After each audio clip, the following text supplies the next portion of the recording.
welcome back to the channel. Thanks so much for tuning in. You're watching Unbiased Magic Reviews. I hope that you're enjoying your holiday if you celebrate Thanksgiving. Today I've got a special magic review for you guys. Today I'm taking a look at 5 magic utility items that you're probably not using. I want to thank my friend Don Juan because this review was his idea. I've handpicked 5 magic utility items that I think are very useful, which you probably aren't using. They're probably sitting in your bottom drawer, or you may not even be familiar with them. I'm going to try to give you guys a good idea of how you can use these items, where you can get them if you don't have them, and other details like that. Let's start out with a couple of notable mentions. Now, these are excellent magic utility items, but they just didn't make the list of like 5 that I'm going to go over, and that's really because they're not as useful or they're not as versatile as the 5 that I'm going to be going over. Now, I tried to pick items that are a little bit more unusual or uncommon because I left out like the most common types of magic utility items like double back cards. Because they're so well known, I just decided to just leave those out. So my first notable mention is the Abandoned Gaff Box by Peter Eggink. Now, the abandoned box is going to allow you to extract any card that you want to. It's an excellent utility item. Now, I don't have it, and I actually came up with my own version after the extractor came out, and that was because I didn't want to buy the extractor gimmick just to carry around a box to do one trick.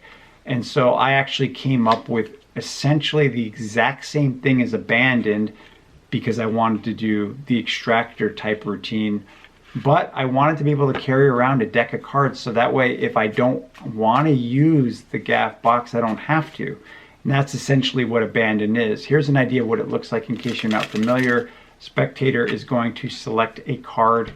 It can be any card that they want to select. It's going to be returned to the deck. You're going to tell a spectator, try not to forget your card, and you're going to put the cards into the box like this, seal it up, and put it in your pocket essentially. But then you'll also have access to the card in question, and that's really what the extractor gimmick is, and that's exactly what Abandon is. Now, I do have friends that do have the actual Abandon gimmick and project, and they've told me that there are some other routines on there like any card, any number, and stuff like that. So if you're interested in this, you can pick up Abandoned by Peter Eggink, or you can do what I did, which is you can just come up with your own version, and then you can gaff up all your boxes so that way you always have it ready to go if you want to, and if you don't have to. So that's my first notable mention. Moving along to the second notable mention, we have the Card Dropper by Murray. Now, this card dropper is really an excellent utility item because you can pin it anywhere you want, into your jacket or into your shirt or whatnot, and you'll be able to do like a deck switch, or if you want to just add like a stack of cards, like let's say that you have the spectator shuffle your deck and you want to just add a top stock, well, you'll have access to it instantly, which is great. Now, you can buy it from a magic shop for around $15, but I've seen it advertised on Amazon for $7. So you could probably just get it there. It's no name brand on Amazon, but it's going to do exactly the same thing that you just saw. Excellent magic utility item. I would urge you to pick it up. Finally, my last notable mention, and this is a very well-known magic utility item that probably a lot of people overlook, and that is the magic wand. Now, you don't have to have like a magic wand from a magic shop. In fact, I like to use this as a magic wand, and this is just like a spinning rod, but it works great for doing any effects that you would normally do with a magic wand. Now, if you don't have something like this, you can just even use just a Sharpie marker, because it will work in the exact same way as a magic wand, because it will help make your hand look like it's busy. But those are the notable mentions for magic utility items that you're probably not using. Now let's get into my list of 5 magic utility items that you're probably not using. Before we get into that list, don't forget to subscribe to the channel. If you haven't already, give me a thumbs up, leave me a comment below, because that shows me that you're interested in reviews just like this and motivates me to do more reviews just like this for you. So let's get into my list of 5 magic utility items that you're probably not using. Now, I've organized this in terms of least to most versatile, although they're all extremely versatile. I would recommend all of them to you guys. We're going to start out with the Devil's Hank first. This is number 5 on my list, and I know that now they put out a newer version of this, which looks more like a bandana, but this is an excellent type of handkerchief magic utility item because whenever you want to, you can take any object, like for instance, if we take this coin and I can just drop it inside and you can instantly show that it is completely gone. It is completely gone, just vanished out of there. But whenever you want to, you can just gather up the corners. You can make, whatever magical pass you do, and then you can just reach inside and reproduce it. So it's an excellent magic utility item, and if you do any kind of magic with like handkerchiefs, then I think it's a must, but you probably want to pick up the new version that looks more like a bandana. That's number 5 on my list. Moving along to number 4, we have actually 2 items, but they both are really kind of like a continuation of the same thing, and that is the TKO 2.0 by Jeff Kaler and the Top It. Now, I've actually put up some videos of myself here on my channel performing with that exact magic utility item, the TKO 2.0. Some people have actually asked me about it, and I was using that, and that's how I was able to do like some impossible magic. But I've also used the Top It, and back in the day, I actually bought Michael Amar's Top It pattern. I think I paid like $5 for it back in the day. You probably could still buy it from him from his website. I had it installed in a suit jacket of mine that I would use when I would go to clinic to see patients and I would entertain them. I would vanish whatever small object they had, and then later on I would just reproduce it from my outside jacket pocket. Always got really good reaction. This is a type of magic utility item that no one will even know exists. So if you're not familiar with the Top It or the TKO 2.0, I would urge you to check it out because these are excellent magic utility items that have so much versatility, because literally you're able to like vanish something with your sleeves rolled up and it is totally gone. So let's take a quick look at. So I'm going to give you an example of how versatile the Top It is, and I'm using the Michael Amar Top It pattern that was put into this suit that I used to use when I used to do clinic medicine about 13, 14 years ago. So it's really old, but it's still working just as good as it did on this day I installed it. So you can roll up your sleeves, you can take any object like I'm using here, an Ike silver dollar. You can tell the spectator, look, keep an eye on that silver dollar. If I just do a little pass over it like this, it seems to just vanish, but it hasn't gone far, you see, because it's actually here in my pocket. Yes, it's right here in my pocket, but it looks like a dollar, but watch this. If I go like this, it turns into a little chapstick, which is weird. Watch, if I put a little dust on top of the chapstick, did you see what happened to it? Look, it's gonna just vanish just as quickly as it came. It's gone. And so you can see you could do a lot with the Top It. You can do so many things with it if you want to.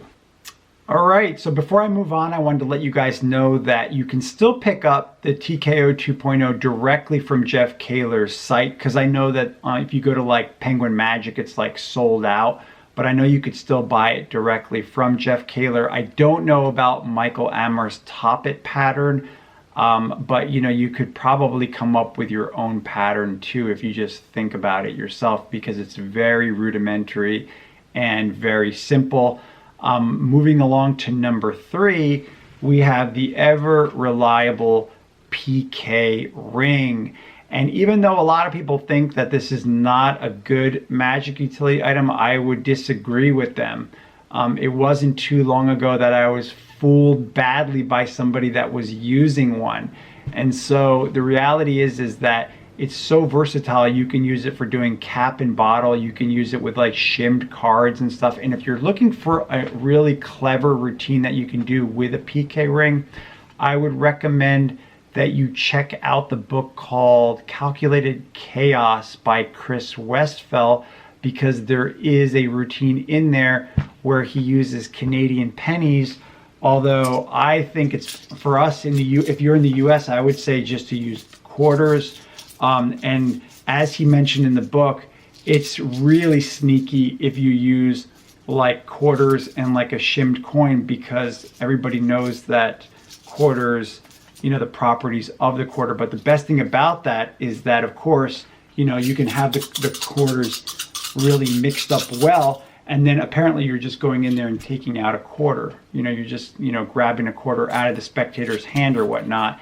And then, of course, you can follow the rest of the routine. It's going to be, you know, initialed, mixed in with the other quarters, and then yet somehow it's going to appear in an impossible location. It's an excellent effect. And for those people that are worried about the sound, because you're using all the coins together, it really masks it well. It's an excellent way of utilizing the PK ring, and I would recommend that you get a good one. Don't buy a cheap one.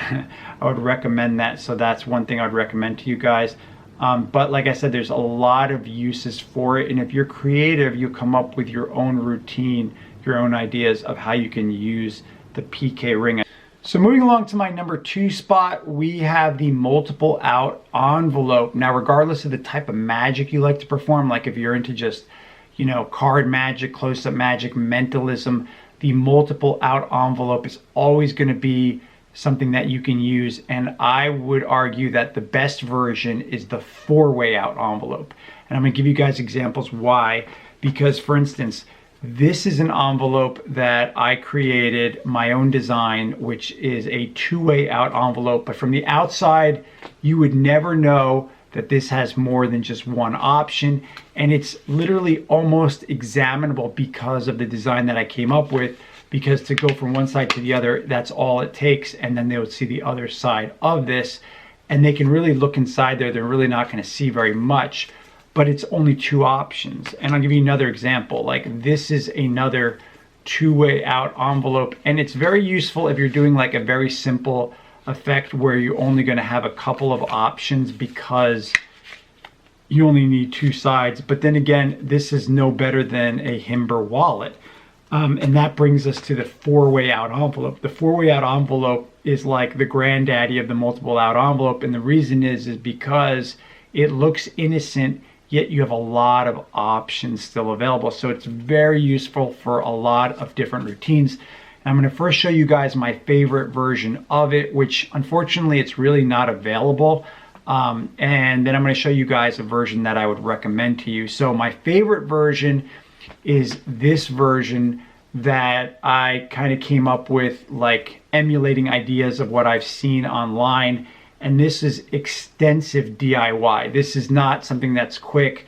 This is like a kind of envelope that's going to take like, I don't know, 45 minutes to an hour to make. But the advantage of it is that you're going to have 4 outs that are really great because, you know, it really looks copacetic.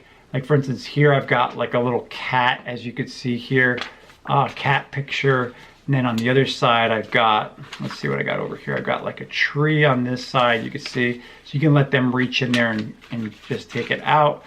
But on the whole other side of the envelope, I've got here a house. And then on the other side of this, I've got, what's this here? I've got a sailboat. So you can see I've got 4 outs in this envelope, but it's still very low profile and it doesn't look like you've got a lot in there. Again, this envelope though is not available that I know of, but what is available that I would recommend that you check out is the Fouray envelope. And this is the Fouray envelope. I actually put it together really quickly just to show you guys what it looks like. And the reason why this is a good option is because you can pick this up from library.com, the instructions on how to make it. I think it's around $20, and you're going to be using envelopes to make it. So you're going to use a couple of envelopes, and the DIY, it'll take you about 15 minutes. I think this one took me maybe 10 minutes to make up, just to be able to show you guys kind of like how it works. And so the advantage of it is, again, you've got 4 outs, and you're starting with envelopes, so the DIY is not really bad. It's really very simple, especially if you have any kind of paper cutting device. Then it'll be very, very simple to make, very, very quick, opposed to the other version that I showed you guys. But this just really puts you in the driver's seat because you're able to put that out. And if you're clever about how you make the envelope, you can make it look really innocent. But as you guys can see, I really didn't even trim the flaps very well. I think you should probably just trim the flaps even a little bit better than this, but I would recommend it. The glue isn't even dry on this, which is kind of funny. I should have let this dry out a little bit, but definitely I think that it's worth checking out. So that's number 2 on my list. Moving along to my number 1 pick for magic utility items that you're probably not using, and that is the Fouray tip, otherwise known as the thumb tip, as well as the Sonata gimmick. I know that you've got to have a couple of these sitting in a drawer at home and you're probably not using. The Fouray tip, you literally can do hundreds of effects with, vanishes, productions, transpositions, all kinds of different things. And in terms of the Sonata gimmick, let me show you guys a very simple billet switch that you can do with your Sonata gimmick that is sitting at home. Those of you who know me well know that I love billet switches. I'm always working on some, I'm always practicing them. And this is a type of billet switch that you can do if you're a little squeamish about doing billet switches, because the spectators will never ever catch wind of anything.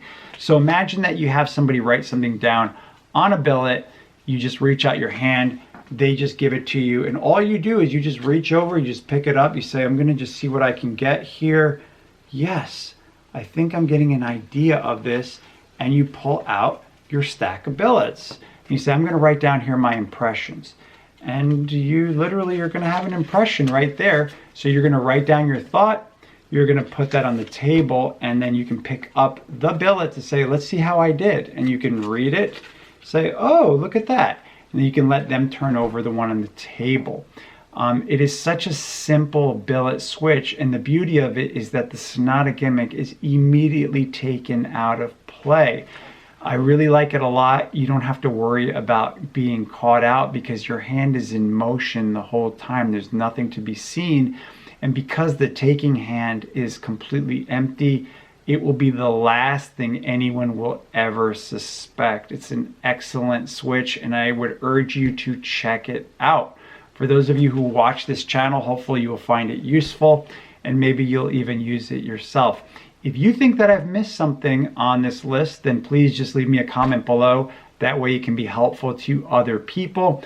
Don't forget to subscribe to the channel if you haven't already. If you have a magic friend that you think will enjoy this type of material, send them the video. Let them watch it. And hopefully you guys have enjoyed your holiday. Anyway, as usual, if you have any questions or anything, just let me know. Leave me a comment below. Thanks so much for tuning in, guys. I really appreciate it, and I hope that this has been helpful to you. I'll see you on the next review.